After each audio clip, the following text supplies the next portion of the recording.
Week 13, levels. So the first and foremost important thing, and this is something that a lot of the projects are already doing. It's really easy to work from a cloud storage software like Google Drive. There's also Dropbox. Some of you guys didn't know that there's like literally almost infinite of these things. So there's also copy.com, which is great for code and stuff. I've used that one many times. There's box.com, which is more of an enterprise solution. It's great for clients and vendors using stuff. BitTorrent has BitTorrent Sync. So there's enough ways for you guys to find your poison to sync your projects, and then just keep your communication open. And it's easier if everyone has what they're going to do available to them at any time, especially on whatever production computer you're going to be using.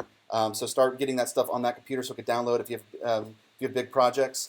But what might be the best idea is to create a new. If you're doing a lot of different people working on a lot of different projects, it's probably best to create a blank project, and then just find the level that you want to use, you want to send over, and just migrate it.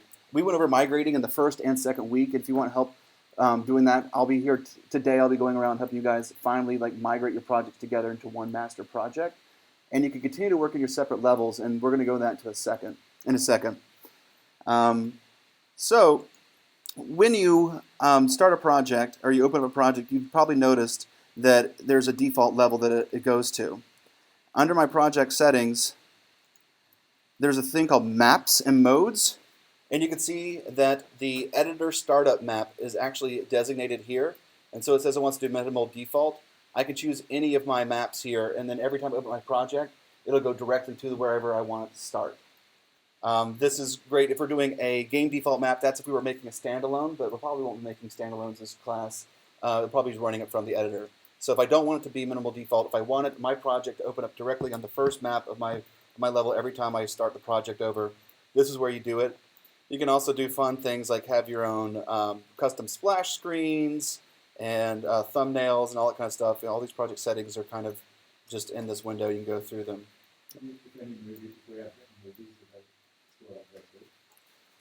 If we have so this movie thing is a it's like a starting movie, and I've actually just never done it. I'm sure you could look for it, but it's like a specific different kind of movie than one that's embedded as a texture. It's like it's yeah. Well, let's search at it. It's just one more thing I haven't done before because I never really made games before. Movies are skippable. Yeah, these are startup movies that play when you open your project. Yep. Good eye. So let's say I want when I put up this project to always be minimal default. That's kind of the default, and that's great. But let's say there's a sequence that I want to go into. And you can always do like a random sequence if that's also to your liking. But you can keep this all in the level blueprints. And it's very simple.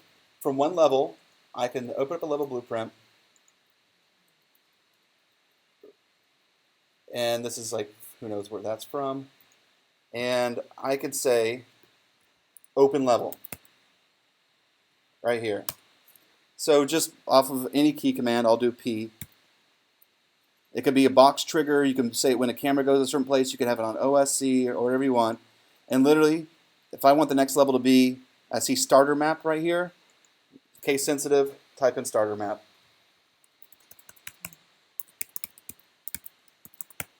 So this is connected and compiled. And so I'm hitting play.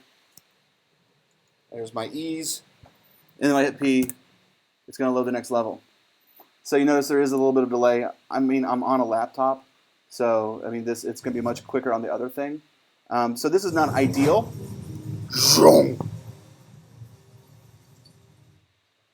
Oops, I hit something else. There we go. Turn it down. Come on. There we go. So anyway, that opened up this new level. And then in this level blueprint, I can have a trigger box of key press, OSC messages that would then go to the next level.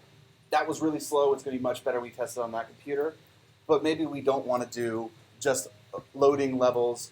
Maybe we want to stream some levels from one to the other. That way, while you're in a level, the next one's loading up, and they're all going to be kind of sub-levels from a main level. We're going to get to that. It'll make sense when I show it to you. I'm going to kind of go back to the idea of migration. So I'm going to rename this minimal default to something else. And this one's just going to be called ease.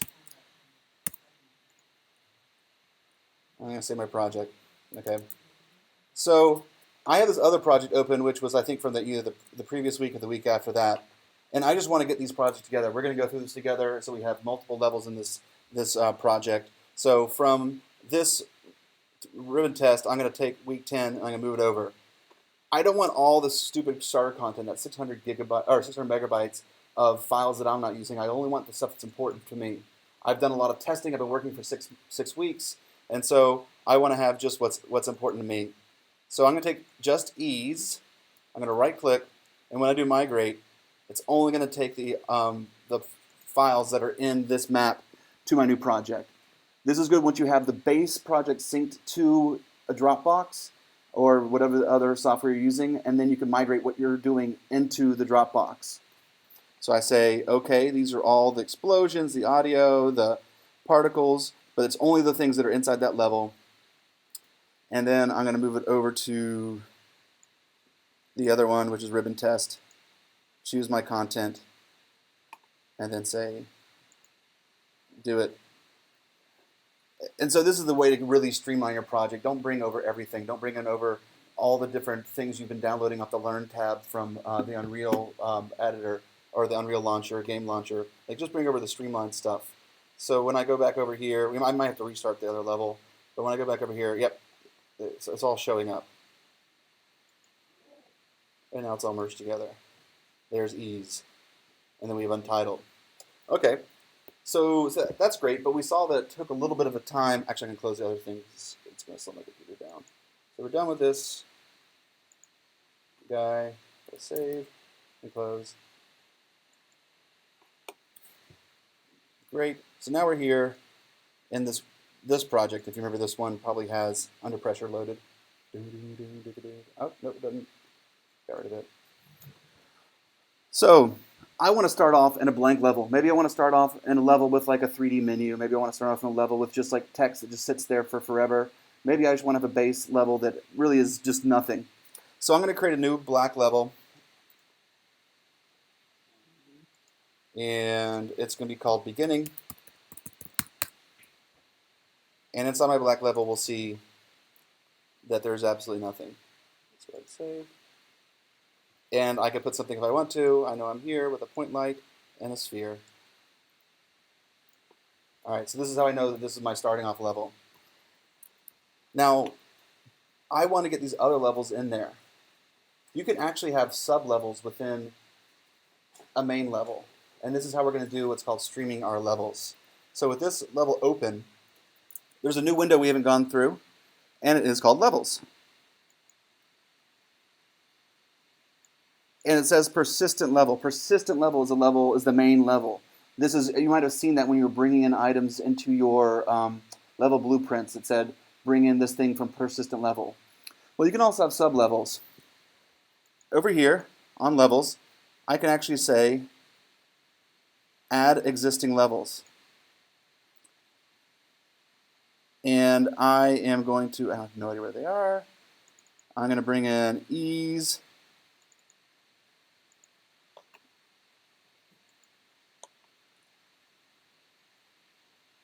Ease is now inside that level 2. I'm merging these levels right now. Add existing, I can bring back in the untitled one as well. Where would I put that? That's, or maybe I could just search. Oh, there it is. Untitled. So now I have 3 levels that are on top of each other.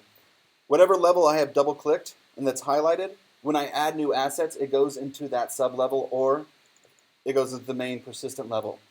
I'm going to push to the side, and you're going to see now that, yes, I have ease, and I probably also have my dancing fool. There's my dancing guy as well, or lady, and they're all together. All right? Everything's been merged together, and I can turn them off and on.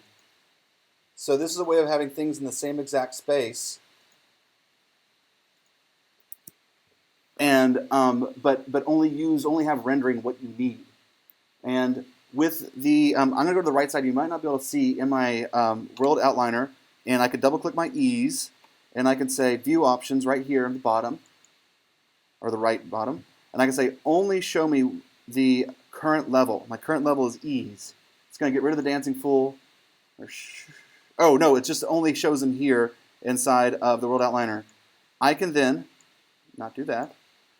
I can then go over here, and if I say Command A on a Mac or Control A on a PC, I've now selected everything that's in that one level, and I haven't selected the other objects.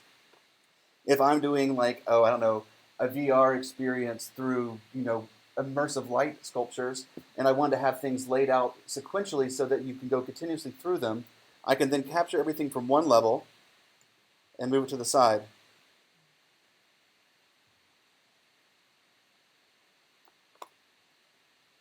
Oops, wrong way, mouse button. And so I can actually do my layout this way. And if my next level was, bring up my level window again. My next level is the Untitled with the person in the ribbon dancing. I can then double click that. My view options are only showing me things that are in the current level. I'm going to select all, and now that level can hang out over here. But with it turned off, they're not there.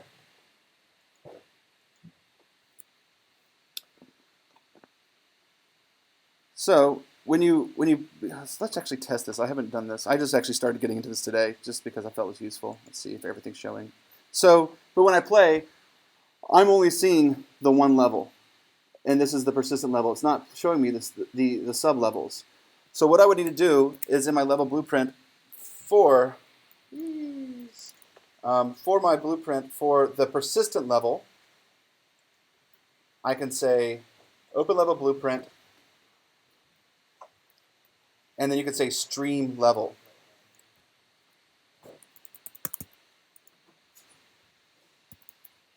Oops. So you can unload and load stream levels. So you can imagine that if you have 3 rooms, you're in the first room, you go to the second room, and you're no longer going back to the first room, you can then unload that level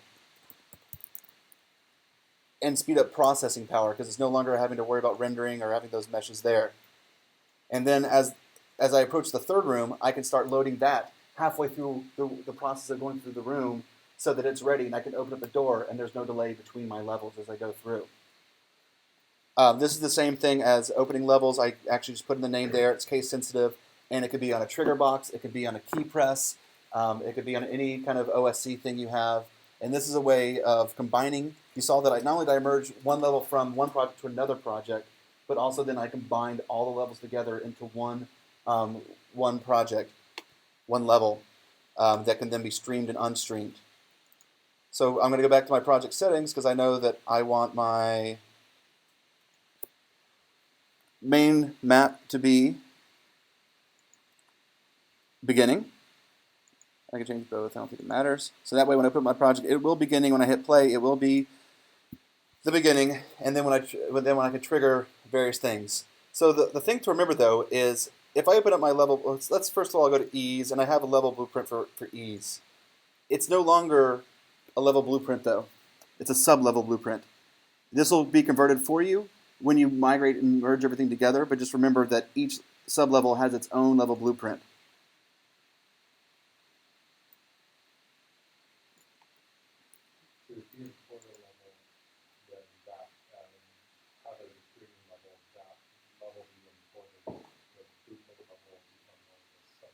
Yeah, exactly. Exactly. And when you do it, it'll make sense. And this is like just a couple of simple operations, but I think like for instance your guys' project or Jonas's project that has multiple rooms, you guys will be diving into this very quickly if you haven't already. So I feel like this is really helpful for you guys, and that's why I want to kind of go over that today. I wanted to do it myself. That's why I started learning it 30 minutes ago. So that's basically it for the Unreal portion of this. I think I like talking about the different levels. Just make sure that when you're editing the different levels, that like if I wanted to make a change to my persistent level, my ease is double clicked right now, so anything I add would actually be in that level. This can get confusing. The great thing about this workflow, though, is that if you have this project synced and one of you works in ease, the other one works in untitled, and the other one works in the persistent level, you're not conflicting with each other. This is a completely. I mean, you could still like mess up each other's assets if you like delete a texture someone else is looking for in the content browser. That's different. But changes you make in your sublevels do not reflect the other sublevels. So you can all work at the same time. And this is the way, as you're doing crunching, crunch time, you can all continue to work in your separate levels, but everyone can access everything, the whole entire project anytime. Right? There will be some snafus. Like if there's a crash log, it'll say, say Eve's conflicted copy sometimes, and that might just happen, and you can easily find, you can search your computer for a conflicted copy or something like that. That's like a kind of that's like a byproduct of Dropbox or whatever you try to use. But I've been doing this all semester long for the piece that we just finished as my other project, and it worked fine. This is bona fide and it works. So yeah.